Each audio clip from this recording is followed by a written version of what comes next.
নাজিৰা অসম সম্পদ মুখ্য কাৰ্যালয়ৰ সন্মুখত আজি শিৱসাগৰ জিলাৰ কেইবাটাও দল সংগঠনৰ গণ অৱস্থান কাৰ্যসূচী গ্ৰহণ কৰে। ONGCৰ অসমীয়া বিৰোধী গোষ্ঠীৰ থলুৱা বিৰোধী নীতিৰ বিৰুদ্ধে এই গণ অৱস্থান ধৰ্মগত কাৰ্যসূচী গ্ৰহণ কৰা হয়।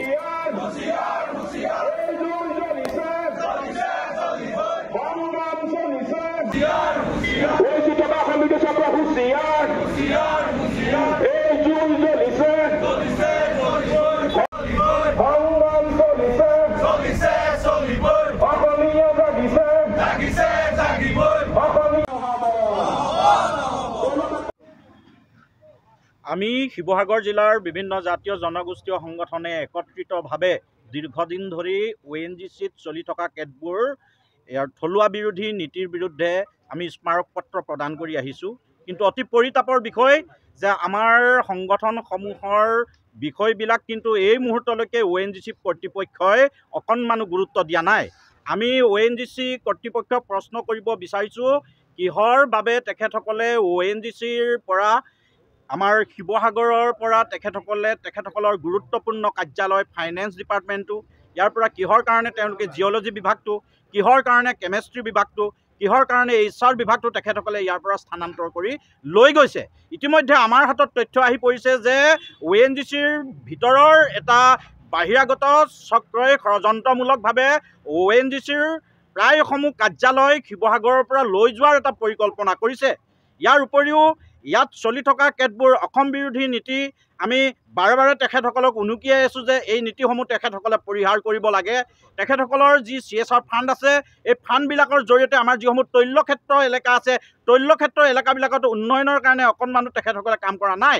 যিসমূহ তৈলক্ষেত্ৰ প্ৰচুৰ পৰিমাণে তেল উৎপাদন হোৱাৰ সম্ভাৱনা আছে, তেনে বহুতো তৈলক্ষেত্ৰ ইতিমধ্যে ONGCয়ে বাহিৰাগত পুঁজিপতি গোষ্ঠীৰ হাতত গতাই দিছে। আমি আজিৰ প্ৰতিবাদী কাৰ্যসূচী আৰম্ভ কৰিছোঁ। আমি ONGCক আমি সকীয়াই দিছোঁ যে যিসমূহ তৈলক্ষেত্ৰ ইতিমধ্যে পুঁজিপতি গোষ্ঠীক বাহিৰাগত গোষ্ঠীক গতাই দিয়া হৈছে, সেইসমূহ তৈলক্ষেত্ৰত ONGCয়ে নিজৰ ফালৰ পৰা ইয়াতকৈ আধুনিক প্ৰযুক্তি ব্যৱহাৰ কৰি তেখেতসকলে নিজে তেল উৎপাদন কৰিব লাগে। ইয়াৰ উপৰিও ইয়াতে যিসকল থলুৱা নিবনুৱা আছে, প্ৰতিগৰাকী থলুৱা নিবনুৱাই ONGCত কাম কাজ কৰি নিজৰ পৰিয়াল পোহপাল দিয়াৰ সুবিধা পাব লাগিব। কেৱল মাত্ৰ মুষ্টিমেয় কেইগৰাকীমান ব্যক্তিকে ONGCৰ ভিতৰুৱা কাম কাজসমূহক আবণ্টন দি তেখেতসকলক ৰাজআতিথ্য দিবলৈ দিয়া নহ'ব। আমাৰ উঠি অহা প্ৰজন্ম অসমত ইতিমধ্যে বিশেষকৈ শিৱসাগৰ জিলাত বহুতো নিবনুৱা সৃষ্টি হৈছে। এই নিবনুৱাসকলক আগবাঢ়ি যাবৰ কাৰণে ONGCয়ে সুবিধা প্ৰদান কৰিব লাগিব। আজি প্ৰতিবাদী কাৰ্যসূচী আমি আৰম্ভ কৰিছোঁ। ইয়াৰ পিছৰ পৰ্যায়ত আমি আজি স্মাৰকপত্ৰৰ জৰিয়তে 10 দিনৰ সময়সীমা আমি নিৰ্ধাৰণ কৰি দিছোঁ। 10 দিনৰ ভিতৰত ONGCয়ে যদি কোনো গুৰুত্বপূৰ্ণ সিদ্ধান্ত গ্ৰহণ নকৰে, তেতিয়াহ'লে আমি ONGCৰ সমূহ কাৰ্যালয়ত তলা বন্ধ কৰি দিয়াৰ ব্যৱস্থা কৰিম। আৰু তাৰ পাছতো যদি ONGCয়ে আমাৰ কথাবিলাকত গুৰুত্ব প্ৰদান নকৰে, আমি শিৱসাগৰ জিলাৰ প্ৰতিটো দল সংগঠন একত্ৰিত হৈ সৰ্বাত্মকভাৱে ONGCৰ তৈল খনন কাৰ্য আমি বন্ধ কৰিবলৈ আমি বাধ্য হ'ম। আজি অসমৰ কেইবাটাও জাতীয় জনগোষ্ঠীয় দল সংগঠনে ঐক্যবদ্ধ হৈ আমি ONGC অসম সম্পদৰ নাজিৰাত থকা মুখ্য কাৰ্যালয়ৰ সন্মুখত আমি গণ অৱস্থান কাৰ্যসূচী আমি ৰূপায়ণ কৰিছোঁ।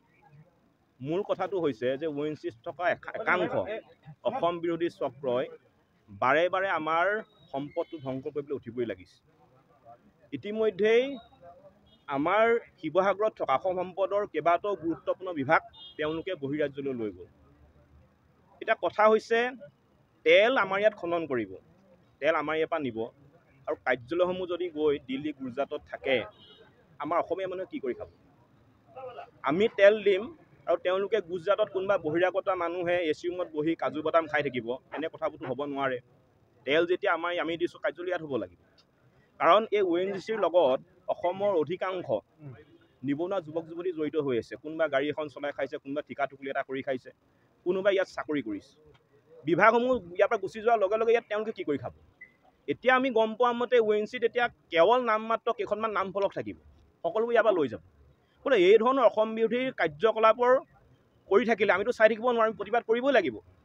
আৰু আমি বিগত সময়ত আপোনালোকে জানে, আমি বাৰে বাৰে কৈ আহিছোঁ যে আমাৰ সম্পদসমূহৰ ওপৰত আমাৰ 100% আমাৰ অধিকাৰ থাকিব লাগিব 100% থলুৱা নিবনুৱা যুৱক যুৱতী নিয়োজিত হ'ব লাগিব কিন্তু বাৰে বাৰে ইয়াত থকা একাংশ অসম বিৰোধী চক্ৰই আমাৰ অসমৰ স্বাভিমানক অপমান কৰিছে অসমৰ সম্পদসমূহ লুণ্ঠন কৰিছে গতিকে এই ধৰণৰ কৰ্মকাণ্ডৰ কাৰণে আমি আজি এই প্ৰতিবাদী কাৰ্যসূচীত বহিবলৈ আমি বাধ্য হৈছোঁ আৰু ইয়াৰ পৰা আমি আৰু এটা কথা স্পষ্ট কৰি দিব বিচাৰিছোঁ ইয়াতো আমাৰ আৰম্ভণি ইয়াৰ পিছত আমি ONGCৰ মূল গেটখন আমি তলা মাৰি দিম যিমানসমূহ কাৰ্যালয় আছে কাৰ্যালয়সমূহ বন্ধ কৰি দিম আৰু যিমানসমূহ তৈলখাদ আছে এই তৈলখাদসমূহত যিবোৰ খনন চলাই থকা হৈছে সকলোখিনি আমি বন্ধ কৰি দিম কাৰণ এই ধৰণে আমাৰ অসমৰ অসমীয়াই গৰ্ভৰ পৰা তেল খনন কৰি থাকি আৰু অসমীয়াকে বাৰে বাৰে প্ৰতাৰণা কৰিব আৰু এই ধৰণৰ কাৰ্যবিলাক আমি চাই থাকিব নোৱাৰোঁ সেইটো কাৰণে স্পষ্টকৈ কৈছোঁ যিসমূহ অসম বিৰোধী চক্ৰ আছে তেওঁলোকে এতিয়া আমি সুকীয়া দিছোঁ তেওঁলোকে চিধা হৈ যাওক কিন্তু অন্যথা কিন্তু তেওঁলোকে আমাৰ যেতিয়া মুখামুখি হ'বলৈ হ'লে কিন্তু কথা বেয়া হ'ব সেইটো আপোনালোকৰ সংবাদ মাধ্যমৰ জৰিয়তে আমি স্পষ্টভাৱে জনাই দিছোঁ